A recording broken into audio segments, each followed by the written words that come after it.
Hi, my name's Christopher Drake Simmermon Jr. with the Simmermon Network. I'm here with the founder and owner of the band, The Death of Trees. How you doing today? Good. So tell us a little bit of how you got started. Well, I've always been a fan of music ever since I was a kid. My parents always had, an array of music in the house, and there was always something playing. Anything from Phantom of the Opera to Elton John to Queen to doo-wop rock to Motown, classical music, you name it. It was in the house, and my parents started me on the piano after they discovered that I had like an aptitude for music. I had an ear, and even if I didn't know how to play an instrument, I would play around with it and be able to figure something out. That's pretty much what I'm still doing today. Obviously, over time, I've learned techniques and I've done a little research, but I kind of go from the cuff. I just kind of whatever sounds cool, basically, and I try to make something out of it. And I think I have a pretty good sense of layering and knowing what fits and what doesn't fit. Yeah. And my question to you is, have you worked with anyone else before this? I have actually. Meaning like bands or bands, anyone really. I always had a couple friends growing up that were in bands, and I would hang around them and watch them and go to their shows. I myself would go out and not only do music, but sometimes just open mic, spoken word, things like that. And just a group of us during high school, sometimes we'd sneak out and go to this coffee shop, and that was like the first real, like stage performance in front of an audience of people that you don't know at all. And it was fun. It was a relaxed atmosphere, but it was getting that courage to get out there and just do it. And no matter what happens, there's always that fear that you're going to be judged. And whether you are or not, it doesn't really matter. What matters is that you, at the end of the day, had the guts to get up there and do it. And even to this day, I still have a little stage fright. Sometimes I need a little bit of the liquid courage, if you know what I mean. Yeah. Just to get in front of people and not forget that they're there, but you kind of pretend that there's nobody out there, at least at first. And when you kind of feel the crowd out, and you can see if they're receiving it well or not. Obviously the show has to go on whether they are or not, but it always helps when the audience is kind of digging what you're doing. Yeah. It makes it easier. But yeah, And I do have another question for you. Is who are your most who are the where do you get your inspiration from? Well, a lot of great bands. I listen to, like I said, everything from not just different genres of music from different time periods, just like anybody would. But I always have an ear. I definitely have an ear that I hear. Got this out, by the way.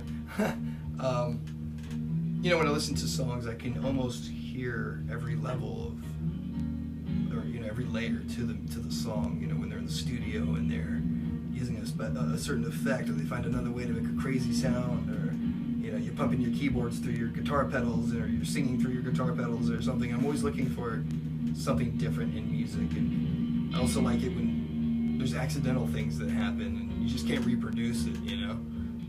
Sometimes you lose those things when you're overthinking or over-processing your songs.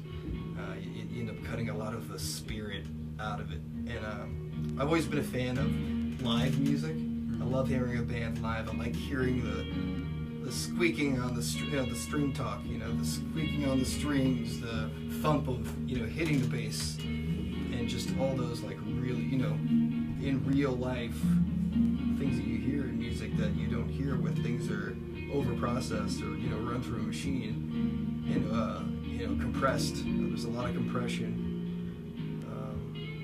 I do a mixture of that. I like to do things that are recorded live through microphones, but also digitally, and I will usually do a mix of those things on every song because I just, I like the sound, the acoustics. Even taking a microphone into a shower and closing, the glass door and recording a guitar in there just because it has a cool, reverb effect or you know, and then keeping that in there. I do have, you know, another question for you. For any other younger or maybe older they're starting to they found a new passion for music and they kind of want to just get out there, what would you have to give them for advice? I'd say don't be afraid to play the things that you like to play, and because those are going to be the things you do the best. But also don't be afraid to try new things. You know, experiment. Don't pigeonhole yourself into one thing. You know, expand. Try different styles. Try different instruments. Try different singing styles. You know, recording styles.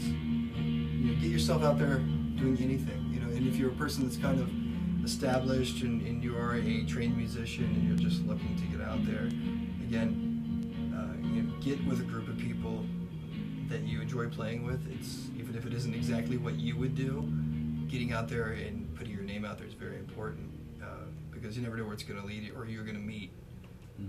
There's always time to do your own stuff. You know, I always think there's always a side project or something you can do, but in the meantime, you just got to get out there and do something. Yeah. If not just for the love of being out there. Yeah. You know, we're not in it for the money. You're in it for. We're into because it's a release, it's a passion, it's an art. You know, it's almost tangible. You know, the music, you know, becomes it has its own personality. You become the personality of your music. And vice versa. Yeah.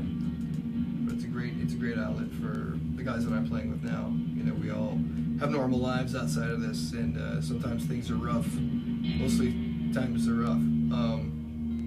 But it's the one place that we can come and you know, dump our crap and cope. You know, having something in common that we enjoy doing it's just the best. You know. That feeling. Yeah, so thank you so much for everything. And that was the Death of Trees.